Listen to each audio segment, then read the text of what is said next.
ಮುತ್ತು ಮಾವ ಕೊನೆಗೂ ಬೇಲಿನ ವಾಪಸ್ ಕರ್ಕೊಂಡ್ ಬಂದ್ಬಿಟ್ರಲ್ಲ. ನಾನು ಎಷ್ಟೆಲ್ಲ ಕಷ್ಟಪಟ್ಟು ಅವಳನ್ನ ಆಸ್ಪತ್ರೆಗೆ ಎತ್ತಿದ್ದೆ, ಇಡೀ ರಾತ್ರಿ ಮೇಲೆ ಹೇಳಲ್ಲ ಅನ್ಕೊಂಡಿದ್ದೆ. ಆದ್ರೆ ಕೊನೆಗೂ ಅವಳನ್ನ ಮನೆಗೆ ವಾಪಸ್ ಕರ್ಕೊಂಡ್ ಬರ್ತಿದ್ದೀರಾ. ನೀವ್ ಅದ್ ಹೇಗ್ ಮನೆಗೆ ವಾಪಸ್ ಹೋಗ್ತೀರಾ, ಹೇಗ್ ವ್ರತ ಮುಗಿಸ್ತೀರಾ ಅಂತ ನಾನು ನೋಡ್ತೀನಿ.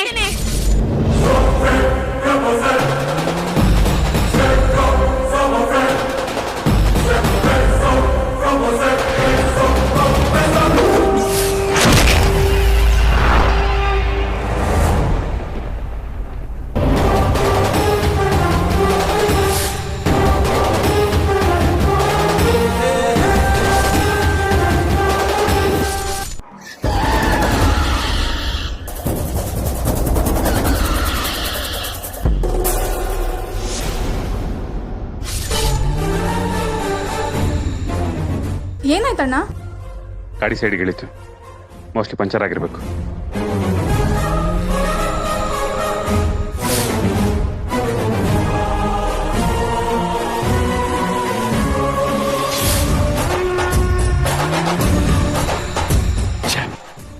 ಈ ಟೈಮಲ್ಲೇ ಪಂಚರ್ ಆಗ್ಬೇಕಾ?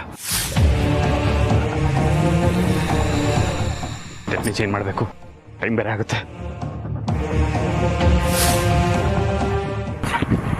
ಎರಡು ಟೈರು ಪಂಚರ್ ಆಗಿದೆ, ಇರೋದು ಒಂದೇ ಸ್ಟೆಪ್ನಿ. ಟೈಮ್ ಬೇರೆ ಆಗ್ತಿದೆ.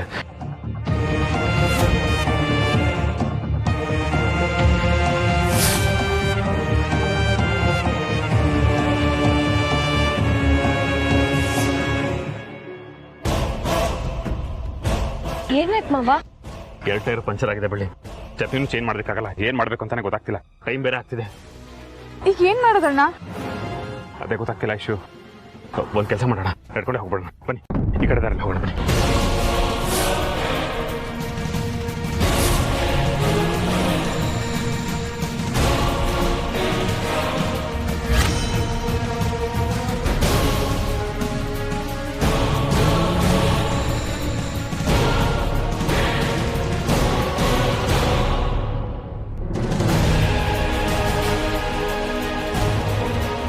ಅಮ್ಮ, ಆಸ್ಪತ್ರೆಯಿಂದ ಹೊರಟು ತುಂಬಾ ಹೊತ್ತಾಯ್ತು. ಇಷ್ಟೊತ್ತಿಗೆ ಬರ್ಬೇಕಾಯ್ತಲ್ಲ. ಹೌದು, ಇನ್ನೂ ಯಾಕೆ ರೀಚ್ ಆಗಿಲ್ಲ? ಬೆಳ್ಳಿಗೆ ಹುಷಾರಿಲ್ವಲ್ಲ, ಅದಕ್ಕೆ ನಿಧಾನಕ್ಕೆ ಬರ್ತಾ ಇದ್ದಾರೆ ಅನ್ಸುತ್ತೆ.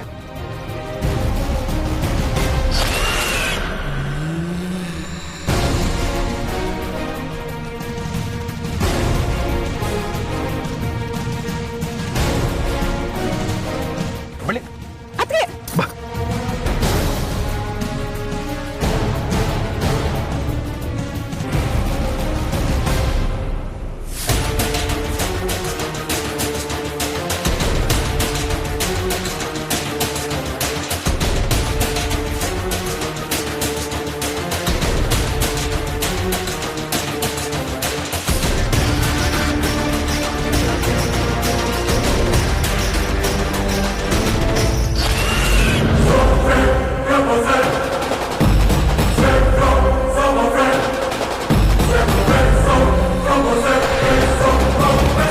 ಪರಿಸ್ಥಿತಿ ಹೀಗಾಗೋಯ್ತಲ್ಲ.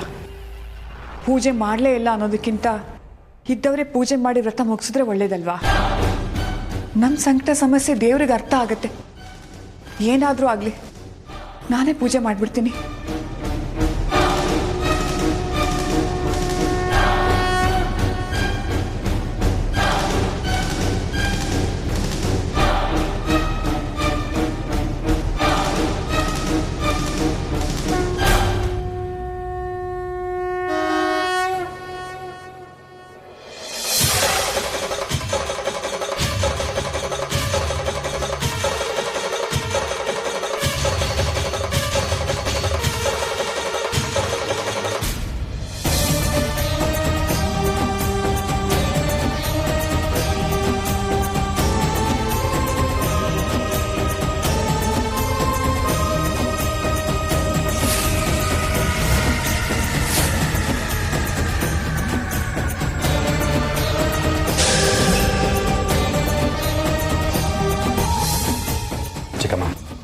ಅಂತೂ ಸರಿಯಾದ ಸಮಯಕ್ಕೆ ಪ್ರಾರ್ಥನೆ ಮುಗಿಸಿದ್ವಿ. ಹೌದು ಮುತ್ತು, ಈಗ ಸಮಯ 7 ಗಂಟೆ. ಮಹಾಸ್ವಾಮಿಗಳು ಹೇಳಿದ ಸಮಯಕ್ಕೆ ಕರೆಕ್ಟಾಗಿ ಮುಗಿಸಿದ್ವಿ. ಬೆಳ್ಳಿಗೆ ಪ್ರಜ್ಞೆ ಬರೋದಕ್ಕೆ 2-3 ಗಂಟೆಗಳಾದರೂ ಬೇಕು ಅಂತ ಹೇಳಿದ್ರಿ. ಸಮಯಕ್ಕೆ ಸರಿಯಾಗಿ ವ್ರತ ಮುಗಿಸೋಕ್ಕಾಗುತ್ತೋ ಇಲ್ವೋ ಅಂತ ಆತಂಕ ಆಗೋಗಿತ್ತು. ಸದ್ಯ ಸಮಯಕ್ಕೆ ಸರಿಯಾಗಿ ಬಂದು ವ್ರತನ ಮುಗಿಸಿದ್ವಿ. ಶರ್ಮಿಳಾ, ನಿನ್ನ ಮುಂದಾಲೋಚನೆಯಿಂದ ಕಾರ್ ತಂದಿದ್ದಕ್ಕೆ ಆಯಿತು. ಇಲ್ಲ ಅಂದಿದ್ರೆ ಸರಿಯಾದ ಸಮಯಕ್ಕೆ ಮನೆ ರೀಚ್ ಆಗೋದಕ್ಕೂ ಆಗ್ತಿರ್ಲಿಲ್ಲ, ವ್ರತನ ಮುಗಿಸೋದಕ್ಕೆ ಆಗ್ತಿರ್ಲಿಲ್ಲ.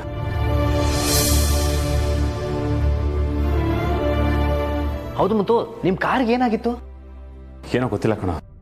ಬರ್ತಾ ಇರಬೇಕಾದ್ರೆ ಇದ್ದಕ್ಕಿದ್ದಾಗೆ ಪಂಚರ್ ಆಯಿತು. ಇನ್ನು ಬೆಳ್ಳಿಗೆ ಪ್ರಜ್ಞೆ ಬಂದಿದ್ದೆ ಆ ದೇವ್ರ ದಯೆಯಿಂದ. ಅದಕ್ಕೆ ಅವಳನ್ನ ಎತ್ಕೊಂಡು ನಡೆದಕ್ಕೆ ಶುರು ಮಾಡಿದೆ. ಅಷ್ಟರಲ್ಲಿ ನೀವಿಬ್ರು ಕಾರ್ ತಗೊಂಡು ಬಂದ್ರಿ. ಐಶು ನಾವು ಹೊರಟಿದ್ವಿ ಅಂತ ಫೋನ್ ಮಾಡಿದ್ಲು. 10 ನಿಮಿಷದಲ್ಲಿ ನೀವು ಇರಬೇಕಾಗಿತ್ತು. ಬಟ್ ನೀವು ಬರ್ತಾ ಇಲ್ಲ, ಇಲ್ಲಿ ಬೇರೆ ಸಮಯ ಮೀರಿ ಹೋಗ್ತಿದೆ. ನನಗೇನೋ ಅನ್ನಿಸ್ತು, ಏನೋ ಸಮಸ್ಯೆ ಆಗಿದೆ ಅಂತ. ಅದಕ್ಕೆ ಅಕ್ಕನಿಗೆ ಹೇಳಿ ಕಾರ್ ತಗೊಂಡು ಹೊರಟು ಬಂದ್ವಿ. ಒಳ್ಳೆ ಕೆಲಸ ಮಾಡಿದೆ ಶಿವಮೊಗ್ಗ. ನೀವಿಬ್ರು ಪಿಕ್ ಮಾಡಲಿಲ್ಲ ಅಂದಿದ್ರೆ ಇವತ್ತು ಖಂಡಿತವಾಗ್ಲೂ ವ್ರತ ಮುಗಿಸೋದಕ್ಕೆ ಆಗ್ತಿರ್ಲಿಲ್ಲ. ಇನ್ನೇನು ಯೋಚನೆ ಇಲ್ಲ ಬಿಡಿ ಮಾವ. ಮಹಾಸ್ವಾಮಿಗಳು ಹಾಕಿರೋ ದಿಗ್ಬಂಧನಕ್ಕೆ ತುಂಬಾ ಶಕ್ತಿ ಬಂದಿರತ್ತೆ. ಈಗ ಅದು ನಮ್ಮನ್ನ ರಕ್ಷಣೆ ಮಾಡತ್ತೆ. ಹೌದು ಬೆಳ್ಳಿ, ಇನ್ ಮುಂದೆ ಮಾಯನ ಆತ್ಮ ಮನೆ ಒಳಗಡೆ ಬರೋಕ್ಕೆ ಸಾಧ್ಯನೇ ಇಲ್ಲ. ನಾವೆಲ್ಲರೂ ನಿರಾತಂಕವಾಗಿರ್ಬಹುದು. ಅಯ್ಯೋ, ಮಾಯನ್ ವಿಷಯ ಆಗಿರ್ಲಿ. ನನಗೆ ತುಂಬಾ ಹೊಟ್ಟೆ ಹಸಿತಾ ಇದೆ. ಹೊಟ್ಟೆ ಹೋಗಿ ಬೆನ್ನಿಗೆ ಅಂಟ್ಕೊಂಡಿದೆ. ದಯವಿಟ್ಟು ಬನ್ನಿ, ಎಲ್ಲರೂ ಹೋಗಿ ಊಟ ಮಾಡೋಣ ಮೊದಲು. ಭೈರ, ಬರೀ ಊಟ ಮಾತ್ರನಾ ಇಲ್ಲ?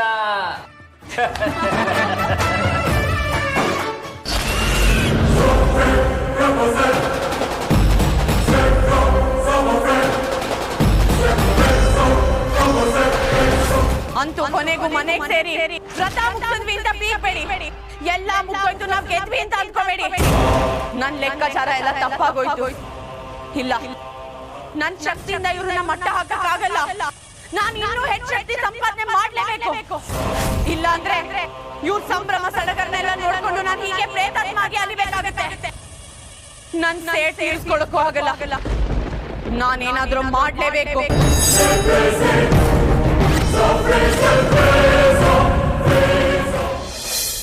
ಆ ತಾಯಿ ಚಾಮುಂಡಿ ಆಶೀರ್ವಾದದಿಂದ ನಿಮ್ ಕೃಪೆಯಿಂದ ಪೂಜೆ ಎಲ್ಲ ಸಾಂಗವಾಗಿ ನೆರವೇರ್ತು ಅಕ್ಕ. ಬೆಳಿ ಚಿತ್ರನ ಹತ್ರ ಮಾತಾಡ್ತಿದ್ದ. ಹೌದು ಮಾವ, ಇವತ್ತು ಏನೆಲ್ಲ ಸಮಸ್ಯೆ ಎದುರಾದ್ರೂ ನಾವು ಹೇಗೋ ಕಷ್ಟಪಟ್ಟು ವ್ರತ ಪೂಜೆ ಎಲ್ಲ ಒಳ್ಳೆ ರೀತಿಲೇ ಮುಗಿಸಿದ್ವಿ. ಅದಕ್ಕೆ ಚಿತ್ರಕ್ಕಂಗೆ ಆ ದೇವರಿಗೆ ಕೃತಜ್ಞತೆ ಸಲ್ಲಿಸ್ತಿದ್ದೆ. ಒಳ್ಳೆ ಕೆಲಸ ಮಾಡಿದೆ ಬೆಳ್ಳಿ. ಈ ಕೆಲಸ ನಾನು ಮಾಡಬೇಕಾಗಿತ್ತು, ನೀನೇ ಮಾಡ್ತೀಯಲ್ಲ. ಮಾವ, ನೀವು ನನಗೆಲ್ಲ ವಿಷಯ ಹೇಳ್ತೀನಿ ಅಂತ ಹೇಳಿದ್ರಿ, ಆದ್ರೆ ಯಾವ ವಿಷಯನೂ ಹೇಳಿಲ್ಲ. ಆಗಿದಾಗೋಯ್ತು ಬೆಳ್ಳಿ, ಈಗ ಅದನ್ನೆಲ್ಲ ಮರ್ತ್ಬಿಡು. ಮತ್ತೆ ಅದ್ರ ಬಗ್ಗೆ ಯೋಚನೆ ಮಾಡಿ ತಲೆ ಕೆಡಿಸ್ಕೊಬೇಡ. ಇಲ್ಲ ಮಾವ, ಏನ್ ನಡೀತು ಅಂತ ನನಗೆ ಗೊತ್ತಾಗ್ಬೇಕು.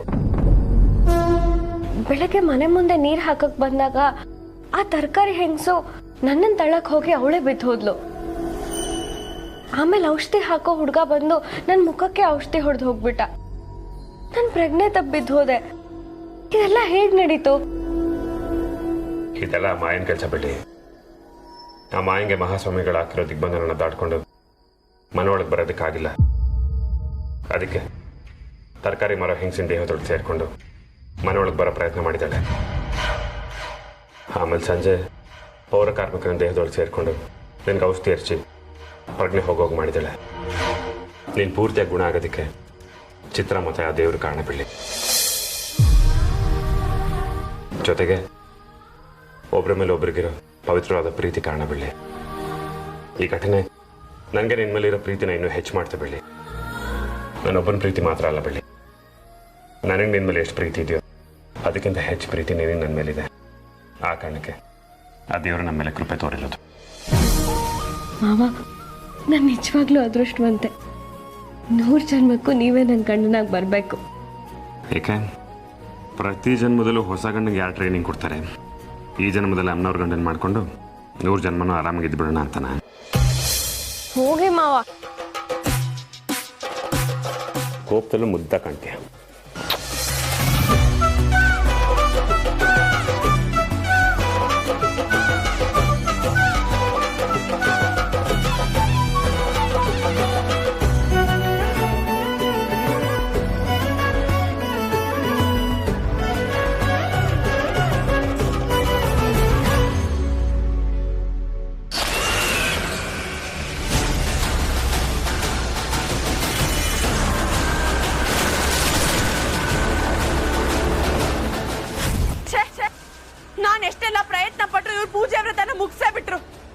ನನ್ ಕೈಲಿ ಏನು ಮಾಡಕ್ಕಾಗದೆ ಕೈ ಹಿಚ್ಕೊಳ್ಳಾಗಾಯ್ತು.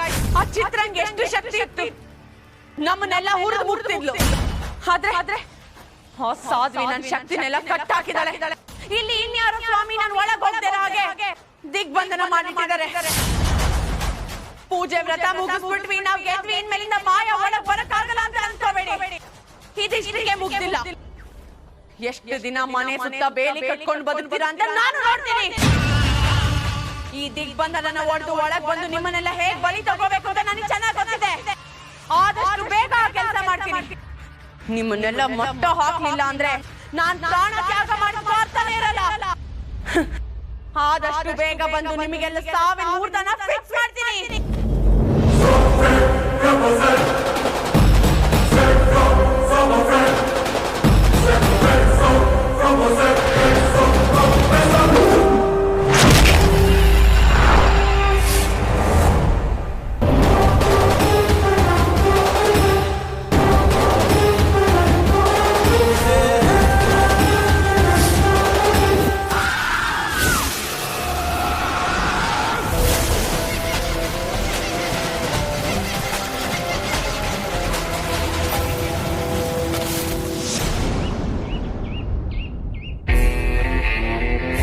ಅಮ್ಮ, ಹೇಗೋ ಯಾವುದು ವಿಘ್ನ ಇಲ್ಲದೆ ವ್ರತ ಮುಗೀತು.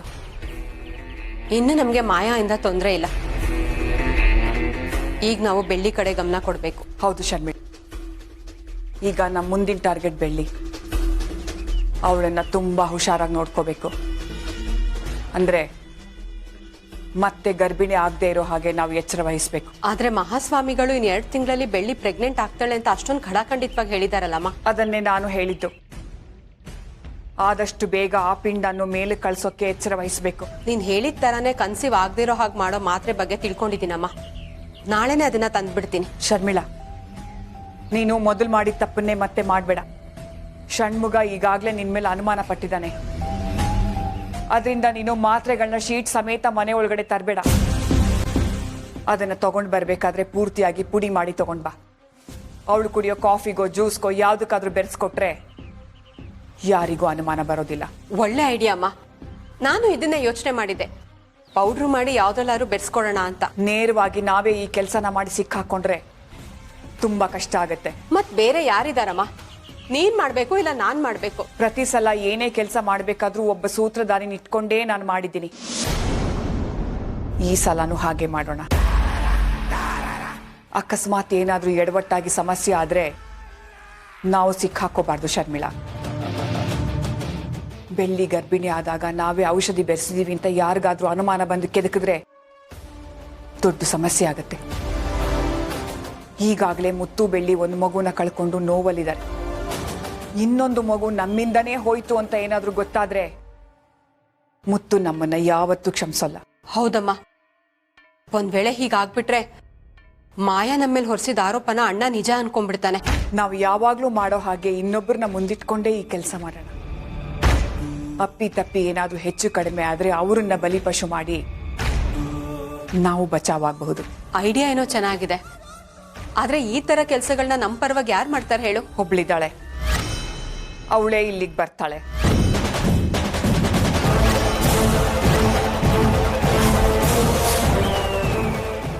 ಷಣ್ಮುಗ, ಇವಳನ್ನ ಯಾಕೆ ಇಲ್ಲಿ ಕರ್ಕೊಂಬಂದೆ? ಹೇಳ, ಇವಳನ್ನ ಯಾಕೆ ಇಲ್ಲಿ ಕರ್ಕೊಂಬಂದಿದ್ಯಾ?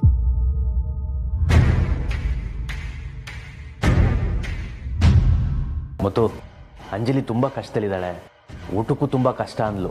ನಾನೇ ಊಟನೂ ಕೊಡಿಸಿ ಇಲ್ಲಿ ಕರ್ಕೊಂಬಂದೆ. ಅವಳು ಹೇಳ್ತಾಳೆ ಅಂತ ನೀನು ಕರ್ಕೊಂಡು ಬಂದ್ಬಿಡದ? ಹಾಗೆ ಕೇಳೋಣ. ಕಂಡ್ಕೊಂಡವ್ರನ್ನ ಮನೆಗೆ ಸೇರಿಸ್ಕೊಳಕ್ಕೆ ನಮ್ಮ ಮನೆ ಧರ್ಮಛತ್ರನ? ಧರ್ಮಕ್ಕೆ ಅಂತಾನೆ ಸೇರಿಸ್ಕೋಬೋದು, ಆದರೆ ಇವಳು ಆ ಮಾಯಿನ ಜೊತೆ ಸೇರ್ಕೊಂಡು ಮಾಡಿರೋ ಕೆಲಸಕ್ಕೆ ಇವಳು ಮುಖ ನೋಡೋದಕ್ಕೂ ಅಸಹ್ಯ ಆಗುತ್ತೆ ನನಗೆ. ನಿನಗೆ ಗೊತ್ತಾಗಲ್ವಾ ಷಣ್ಮುಗ? ರುಕ್ಮಿಣಿ ಹತ್ರ ಹೋಗಿ ಇಲ್ಲಸಲ್ಲದನ್ನ ಹೇಳಿ ನಮ್ಮ ವಿರುದ್ಧನೇ ಎತ್ಕಟ್ಟಿದ್ಲು. ಇವಳು ಸಾಕ್ಷಿ ಹೇಳ್ತೀನಿ ಅಂದಿದ್ದಕ್ಕೇನೆ ನಿನ್ನ ಮೇಲೂ ಮುತ್ತು ಮೇಲೂ ಕೇಸ್ ಬಿದ್ದಿದ್ದು. ಅದರಿಂದ ಹೊರಗಡೆ ತರಕ್ಕೆ ಎಷ್ಟು ಲಕ್ಷಾಂತರ ರೂಪಾಯಿ ಖರ್ಚಾಯ್ತು ಅಂತ ನಿನಗೆ ಗೊತ್ತಾ? ಇಂಥವಳನ್ನ ನಮ್ಮನೇಲಿ ಇಟ್ಕೋಬೇಕು ಅಂತೀಯಾ? ಹೌದಮ್ಮ, ನೀವು ಹೇಳ್ತಾ ಇರೋದು ಸತ್ಯನೇ. ನಾನು ಅವಳು ನೋಡಿದ ತಕ್ಷಣ ಇದೇ ಮಾತು ಹೇಳಿದೆ. ಮುಖ ತೋರಿಸ್ಬೇಡ, ಹೊರಟೋಗು ಅಂತಾನೆ ಹೇಳಿದೆ. ಪಟ್ಟಂತ ಕಾಲು ಹಿಡ್ಕೊಂಡ್ಬಿಟ್ಲು, ಗಳಗಳ ಅಂತ ಹತ್ತು ಬಿಟ್ಲು. 2-3 ದಿನ ಆಯ್ತು ಊಟ ಮಾಡಿ, ನಾನು ಕಷ್ಟದಲ್ಲಿದ್ದೀನಿ ಅಣ್ಣ ಅಂದ್ಲು.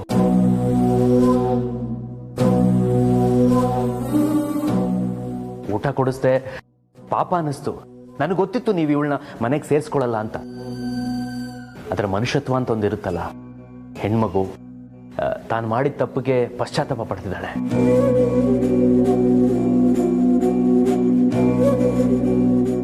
ಮುತ್ತುನು ನಿಮ್ಮನ್ನು ಒಂದ್ಸರಿ ನೋಡಬೇಕು, ಮಾತಾಡಿಸ್ಬೇಕು ಅಂತ ಹೇಳಿದ್ಲು.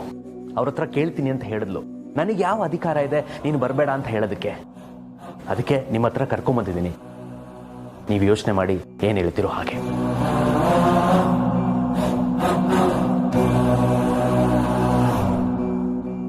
ಇವಳು ತುಂಬಾ ತಪ್ಪು ಮಾಡಿದ್ದಾಳೆ ಅಂತ ಎಲ್ರಿಗೂ ಗೊತ್ತು. ತನ್ನ ತಪ್ಪನ್ನ ಅರಿವಾಗಿ ಪಶ್ಚಾತ್ತಾಪ ಪಡ್ತಿದ್ದಾಳೆ. ತಪ್ಪು ಮಾಡೋದು ಮನುಷ್ಯ ಗುಣ, ಅದನ್ನ ಮನ್ನಿಸೋದು ದೇವ್ರ ಗುಣ ಅಂತ ಹೇಳ್ತಾರೆ. ಒಂದು ಹೆಣ್ಮಗು ತಾನು ಸೋತಿದ್ದೀನಿ ಅಂತ ಬಂದು ಹೇಳ್ತಿದ್ದಾಳೆ. ನೀವು ನೋಡಿ ನಿರ್ಧಾರ ತಗೊಳ್ಳಮ್ಮ. ದಯವಿಟ್ಟು ಎಲ್ಲರೂ ನನ್ನ ಕ್ಷಮಿಸ್ಬಿಡಿ. 2 ವರ್ಷದಿಂದ ಮಾಯನ್ ಜೊತೆ ಸೇರ್ಕೊಂಡು ಮಾಡಬಾರ್ದು ತಪ್ಪೆಲ್ಲ ಮಾಡಿಬಿಟ್ಟೆ. ಆದರೆ ಅದಕ್ಕೆಲ್ಲ ಒಂದು ಕಾರಣ ಇತ್ತು. ಮಾಯಾ ಮುತ್ತು ಸರ್ನ ಮದುವೆ ಆದರೆ ನನಗೆ 5 ಲಕ್ಷ ಕೊಡ್ತೀನಿ ಅಂತ ಹೇಳಿದ್ಲು. ಅದಕ್ಕೋಸ್ಕರ ಅವಳು ಹೇಳ್ದಂಗೆಲ್ಲ ಮನೆ ಕೆಲಸದೊಳ ಥರ ಕೆಲಸ ಮಾಡಿದೆ.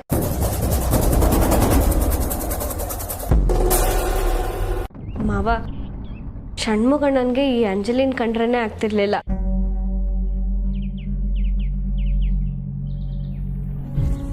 ಈಗ ಅವರೇ ಅಂಜಲಿ ಬದಲಾಗಿದ್ದಾಳೆ ಅಂತ ಹೇಳ್ತಿದ್ದಾರೆ ಅಂದರೆ ನಿಜವಾಗ್ಲೂ ಅಂಜಲಿಗೆ ಮನವರಿಕೆ ಆಗಿರಬೇಕು. ನಾವು ಅವಳನ್ನ ಕೆಲ್ಸಕ್ಕೆ ಸೇರಿಸ್ಕೊಳ್ಳೋಣ. ಅವಳು ಮಾಡಿರೋ ತಪ್ಪಿಗೆ ಅವಳು ಪಶ್ಚಾತ್ತಾಪ ಪಡ್ತಿದ್ದಾಳೆ. ತುಂಬ ಕಷ್ಟದಲ್ಲಿದ್ದೀನಿ ಅಂತ ಬೇರೆ ಹೇಳ್ತಿದ್ದಾಳೆ.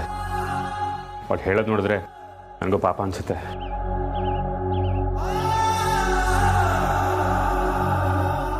ಆದರೆ ಚಿಕ್ಕಮ್ಮ, ನೀವೇನು ನಿರ್ಧಾರ ತಗೊಳ್ತೀರೋ ಅದೇ ಫೈನಲ್. ಸರಿ ಮುತ್ತು. ಅಂಜಲಿ, ನಿನಗೆ ಈ ಮನೆ ಬಗ್ಗೆ ಚೆನ್ನಾಗಿ ಗೊತ್ತು. ಆದರೂ ನೀನು ನನ್ನ ಕಣ್ಣೆದುರುಗಡೆನೇ ಇರಬೇಕು.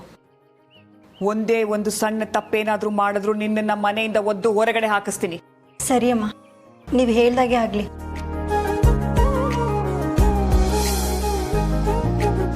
ಮುತ್ತು, ಇವಳು ನಮ್ಮ ಕಂಡೀಷನ್ಸ್ಗೆಲ್ಲ ಒಪ್ಕೊಂಡಿದ್ದಾಳೆ. ಇವಳು ಇಲ್ಲಿ ಕೆಲಸ ಮಾಡಲಿ. ಸರಿ ಚಿಕ್ಕಮ್ಮ. ಅಮ್ಮ, ನಿಮ್ಮಿಂದ ತುಂಬ ಉಪಕಾರ ಆಯಿತು. ನಿಮ್ಮ ಉಪಕಾರನ ನನ್ನ ಜೀವ ಇರೋವರೆಗೂ ಮರೆಯಲ್ಲಮ್ಮ. ಷಣ್ಮುಗಣ್ಣ, ನನ್ನ ಜೀವನಕ್ಕೆ ಒಂದು ದಾರಿ ತೋರಿಸಿದ್ರಿ. ನಾನು ಯಾವಾಗಲೂ ನಿಮಗೆ ಋಣಿಯಾಗಿರ್ತೀನಿ. ಪರವಾಗಿಲ್ಲ ಬಿಡು ಅಂಜಲಿ, ಇದ್ರಲ್ಲಿ ನಂದೇನೂ ಇಲ್ಲ. ಅಮ್ಮಂದೆ ದೊಡ್ಡ ಗುಣ ಅಂತಾರಲ್ಲ, ದೊಡ್ಡ ಮನುಷ್ಯರ ದೊಡ್ಡ ಗುಣ ಇದೇನೆ. ಅಮ್ಮ, ನಿಮ್ಮ ಮಾತು ಹೊರಟಾಗಿದ್ರು ನಿಮ್ಮ ಮನಸ್ಸು ಮೃದ ಅಂತ ತೋರಿಸ್ಬಿಟ್ರಿ. ಅಂಜಲಿ, ಈಗಾದರೂ ಕರೆಕ್ಟಾಗಿ ನಡ್ಕೋ, ಅಷ್ಟು ಸಾಕು. ಬೆಳ್ಳಿ, ಅವಳು ಏನೇನು ಕೆಲಸ ಮಾಡಬೇಕು ಅಂತ ಅವಳಿಗೆ ಹೇಳ್ಬಿಡು. ಸರಿ ಮಾವ, ಬಾ ಅಂಜಲಿ.